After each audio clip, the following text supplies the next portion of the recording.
আজ সরস্বতী পুজো। চলো আজ দুপুরে আমাদের বাড়ির মেনুটা তোমাদের সাথে শেয়ার করি। বানিয়েছিলাম গোবিন্দভোগ চালের খিচুড়ি। তার জন্য প্রথমে মুগ ডাল সেদ্ধ বসিয়ে দিলাম। এরপর একটা মশলা বানিয়ে নিচ্ছি। কড়াইতে সর্ষের তেল গরম করে তাতে জিরে, তেজপাতা, শুকনো লঙ্কা ও হিং দিয়ে তাতে লম্বা করে কেটে রাখা গাজর দিয়ে ও বিনস দিয়ে ভাজতে শুরু করলাম। সবজি 20% ভাজা হয়ে এলে মশলার জন্য 1 চামচ আদা বাটা, কাঁচা লঙ্কা বাটা, জিরে গুঁড়ো ও চেরা কাঁচা লঙ্কা দিয়ে 5 মিনিট ভেজে নিচ্ছি।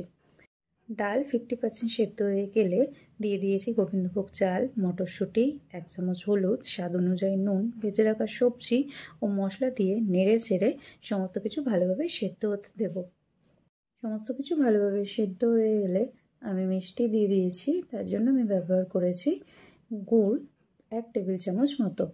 আবারও ভালোভাবে নেড়ে চেড়ে 5 মিনিট মতো ফুটিয়ে নিয়ে দিয়ে দিয়েছি ঘি ও গরম মশলা। খিচুড়ির সাথে খাওয়ার জন্য বানিয়েছিলাম বাঁধাকপির ঘন্ট। তার জন্য আমি প্রথমে নুন গরম জলে বাঁধাকপিটা একটু অল্প ভাপিয়ে নিয়েছি। এরপর কড়াই সর্ষের তেল গরম করে জিরে, তেজপাতা, শুকনো লঙ্কা ফোড়ন দিয়ে তাতে ডুমো করে কেটে রাখা আলু দিয়ে ভাজতে শুরু করেছি।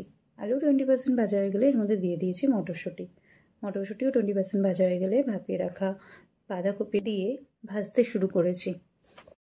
এরপর দিয়েছি 1 চামচ নুন, হলুদ, চেরা কাঁচা লঙ্কা, নেড়ে চেড়ে ঢাকা দিয়ে সেদ্ধ হতে দিয়েছি।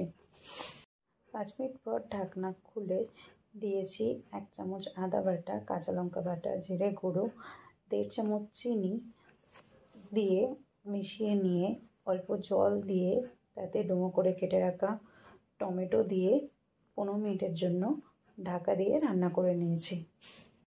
টমেটো ও আলু নরম হয়ে এলে এরপর জোর আছে 5 মিনিট ভালোভাবে নেড়ে চেড়ে ভেজে নামিয়ে নিয়েছি। এর সাথেই মামুনি বানিয়েছিল টমেটোর চাটনি। প্রথমে কড়াইতে সর্ষের তেল গরম করে শুকনো লঙ্কা, সর্ষে ও 5 ফোড়ন দিয়ে তাতে ডুমো করে কেটে রাখা টমেটো দিয়ে ভালোভাবে নেড়ে চেড়ে 1 চামচ নুন ও হলুদ দিয়ে আবারও ভালোভাবে নেড়ে চেড়ে ঢাকা দিয়ে রেখে দিয়েছে। টমেটো সম্পূর্ণ নরম হয়ে গেলে এরপর খুন্তির সাহায্যে ভালোভাবে কেটে নিয়ে তার মধ্যে দিয়ে দেওয়া হয়েছে খেজুর ও কিশমিশ। কিশমিশ ও খেজুর গলে গেলে দিয়ে দিয়েছে আমসত্ত্ব। ভালোভাবে নেড়ে চেড়ে ঢাকনা দিয়ে আবারও 10 মিনিট রান্না করে নিয়েছে। ঢাকনা খুলে সমস্ত কিছু ভালোভাবে নেড়ে চেড়ে ফুটতে শুরু করলে দিয়ে দিয়েছে 1 বাটি গুড়। চাটনির কালার চেঞ্জ হয়ে এলে নামিয়ে নিয়েছে। একদিন পর স্কুলের সেই সরস্বতী পুজোর কথা মনে পড়ে গেল। আমাদের আর কি মেনু হয়েছে সেটা কমেন্ট করে আমাকে